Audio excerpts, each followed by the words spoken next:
여러분 안녕하십니까? 오늘은 나 같으면 그렇게 안 해. 좀 발상의 전환에 관련된 얘기를 해볼 겁니다. 뭐 어떻게 들으면 그럴듯한 얘기고 당연한 얘기 같지만 그것을 어떻게 처음 발상을 했느냐는 얘기. 소위 콜럼버스의 달걀 같은 얘기죠. 계란을 못 세웠을 때 깨서 세우니까 그렇게 깨서 누가 못 세워? 내가 언제 깨지 말라고 했었느냐라는 그런 반문과 세우는 것에 대한 다양성에 대한 얘기들을 합니다. 제가 경험했던 어떻게 보면 실제로 느꼈던 것들에 대한 얘기인데, 제가 지금 있는 대학에 오기 전에 유학 시절에 대한 얘기. 제가 다니던 학교에 처음 가서 기숙사를 배정받고 학교에 가서 학교에 방을 하나 배정받으려 하니까 이제 세크리터리가 종이를 하나 주더라고요. 이걸 들고 가서 키샵이라는 데 가서 열쇠를 받으라 그러더라고요. 그래서 물어서 키샵을 갔습니다. 그랬더니 학교 안에 어떤 건물 안에 조그마한 방이 하나 있고 노인네 한 분이 이제 일을 하고 계셨는데, 소위 말 열쇠 만드는 데였습니다. 여기 열쇠 만드는 데가 학교 안에 있네. 가서 이제 서류를 내미니까 기다리라 그러고는 한참 있다 열쇠를 하나 딱 주더라고요. 그건 디파짓을 하라고 해서 제 돈을 얼마를 내고 열쇠를 받아 들고 왔습니다. 와서는 이제 방을 배정받고 딱 여니까 이제 제 방이 열리죠. 그래서 기쁜 마음 이제 방을 들어가고, 그 다음에 저녁에 이제 뭐 축약해서 말씀드리면, 저녁에 학교에 이제 갈 일이 있어 학교에 출근을 하면서 했더니 현관문이 이제 잠겨 있더라고요. 건물의 큰 현관문이.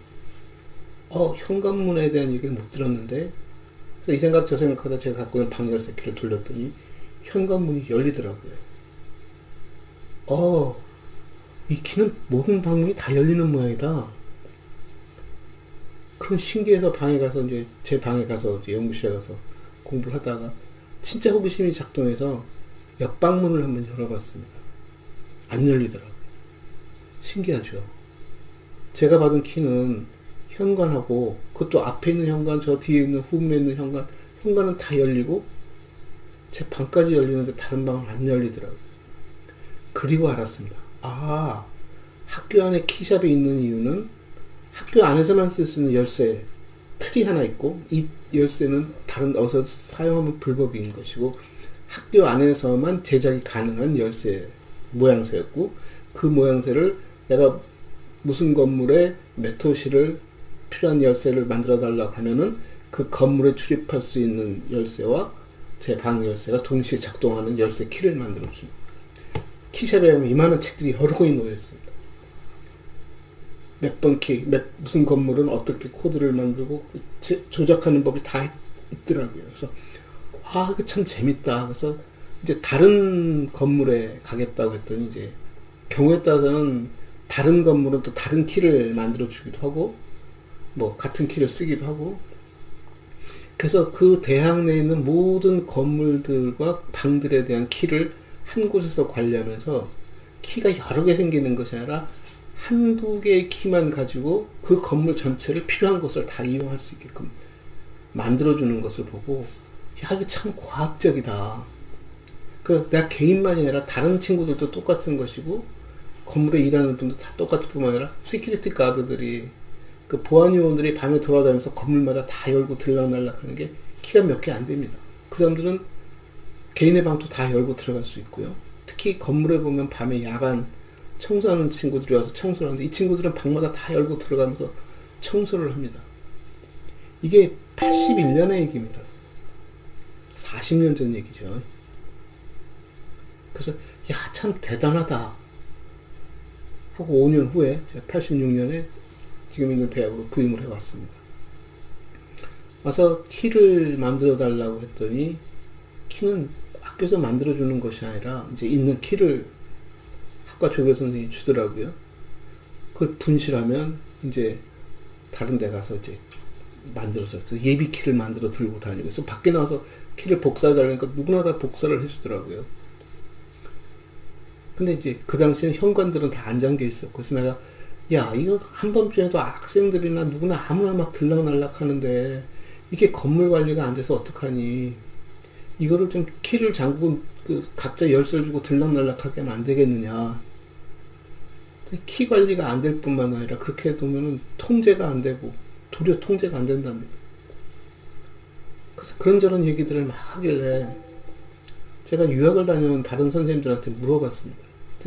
그 선생님들은 잘 모르는 분들도 있고 우린 그랬는데 대수롭지 않게 넘어가시는 분들도 있고, 그래서 이게 관심을 갖지 않으면 아무리 좋은 걸 보고 다니더라도 별반 효용이 없겠구나. 이게 40년 전 얘기니까 컴퓨터가 이제 막 퍼스널 컴퓨터가 나올 때쯤 얘기죠. 근데 이미 거기서는 컴퓨터 아무 상관없이 키를 그렇게 관리하면서 중앙 통제를 하고 있었습니다. 장점은 뭐냐면 이 키는 퍼블릭 공간, 우리가 학교 안에 있는 내 연구실이라 하더라도 개인의 공간이 아니라 공공의 건물이고 공공의 공간이기 때문에 누구나 다 접근이 가능합니다. 청소하는 친구들은 제 방을 열고 들어와서 쓰레기통도 비우고 쓸고 닦고 다 합니다. 그러니까 학교의 귀중품을 놓지도 않을 뿐만 아니라 학교라는 공간이 내 사적 공간이 아니라 공적 공간이라는 생각이 굉장히 강한 것이죠. 거기에 비해서 제가 부임한 학교는 제 공간인 거죠. 굉장히 공적인 공간이 아니라 사적인 공간인 것이고, 키를 한 개씩 더 달아서 보조키까지 달고 다니니까 심지어 조교 선생님조차도 출입이 거의 불가능할 정도이고, 조교 선생한테 그 키를 또 복사를 해주고, 조교 선생은 자기가 관리하는 공간, 교수님들 연구실을 포함해서 실험실, 각종 시설들에 대한 방해 키가 이만큼 들고 다니고 있고, 그러다 번호키가 이제 이 단축키로 바뀌면서 번호도 여러 개를 외워야 하고, 그리고 이제 학교가 학생들이 출입 빈번해지니까 문을 통제하겠다는 게 뭐냐면 쇠사슬로 밤에 되면 문을 잠가버리고 한쪽 문만 열어놓고, 수의실이 있었을 때는 밤에 당직을 쓰는 분들이 밤에 문을 잠그고 열어달라면 열어주고, 굉장히 불편해하면서도 그렇지 못하더라고요. 그래서 이게 건물에 대한 인식, 이해, 누구를 위한 공간이고 무엇을 위한 공간이고 어떻게 관리하는가에 대한 그 효율성, 그러니까 시스템적인 사고가 되어 있지 않다는 얘기죠.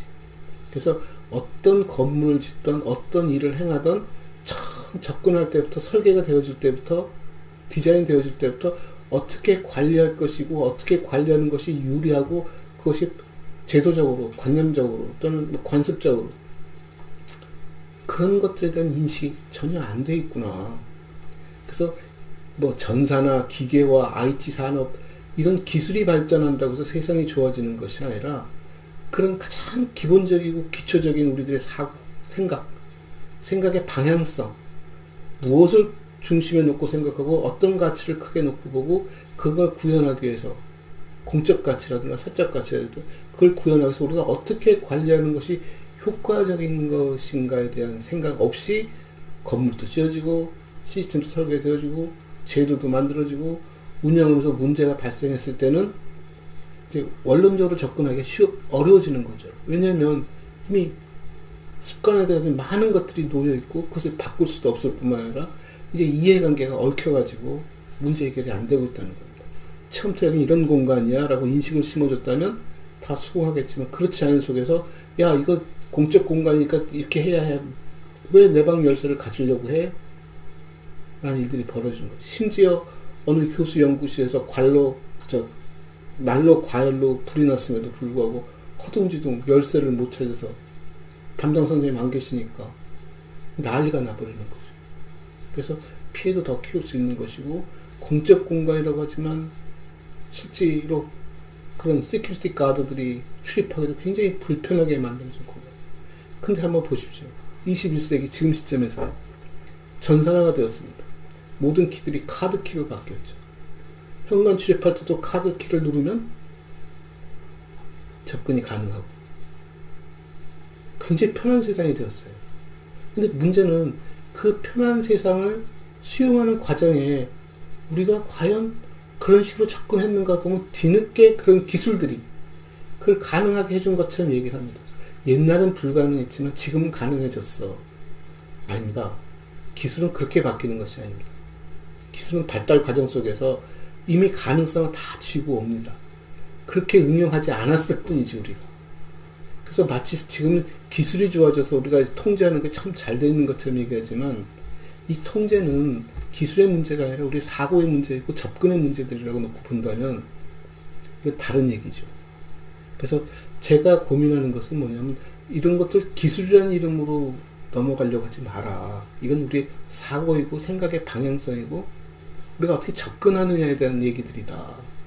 그래서 문제가 발생했을 때는 그 문제를 해결하기 위한 굉장히 다양한 얘기들이 주고받아졌을 때 비로소 그 문제 접근성이 수월해지고 거기에 새로운 기술이 나올 수 있다. 제가 도서관장을 부관장으로 처음 들어와서 이제 도서관을 맡았을 때도 직원들하고 했던 얘기가 그겁니다. 우리가 도서관 전산화하는 시점에 지금 놓여 있지만 90년대 초반이니까 전산화가 급한 것이 아니다. 전산화라는 것은 우리가 갖고 있는 현재 체제 또는 서비스, 이 품질을 높이기 위한 작업이지 전산화가 만능은 아니다. 우리 스스로가 체계화 잘 되어 있는 곳 속에서 생산성을 극대화시키거나 효율을 높이기 위해서 전산화가 필요한 것이다 라는 얘기를 했습니다. 그래서 전산화보다 더 급한 것은 우리 시스템을 효율적으로 만들고 선진화시키는 작업이다. 우리가 비록 수작업을 하고 있더라도 우리가 하는 일들의 이 과정이라든가 방법들이 아주 합리적이고 좀 논리적이고 이렇게 체계를 바꾼 다음에 여기서 전산을 통해서 품질을 높여줘야지 이것이 시간도 절약할 수 있고 자원도 절약할 수 있고 거기서 더 발전적인 서비스를 개발할 수 있다 하는 게 전산화를 급하게도 도입을 하면서 많이 무시됐죠. 그러니까 전산화 작업 속에 나타난 결과를 보면 이게 그러니까 전산을 공부한 친구들이 만든 전산화가 맞아? 이걸 왜 이렇게 처리했지? 이런 기술들이 있고 이런 방법인데 왜 그걸 쓰지 않고 이런 식으로 접근했을까?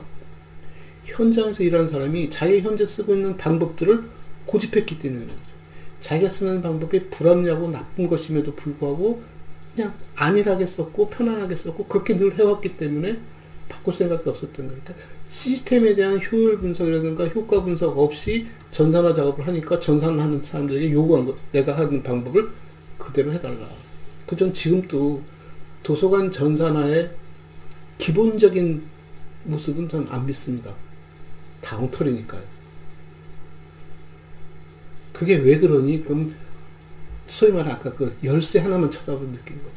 열쇠 하나를 만들어도 열쇠에 대한 이 공간에 대한 이해와 관리에 대한 이해가 전혀 존재하지 않은 속에서 만들어지고 뒤늦게 그걸 뒤집으려니까 잘 안 되고 그러니까 막 엉망진창으로 가는 과정 속에서 기술이 발전하니까 이제는 그 기술로 모든 걸 지금 땜빵하고 있지만 현재도 그 기술은 여전히 제가 봤을 때는 많은 문제를 안고 있다고 봅니다.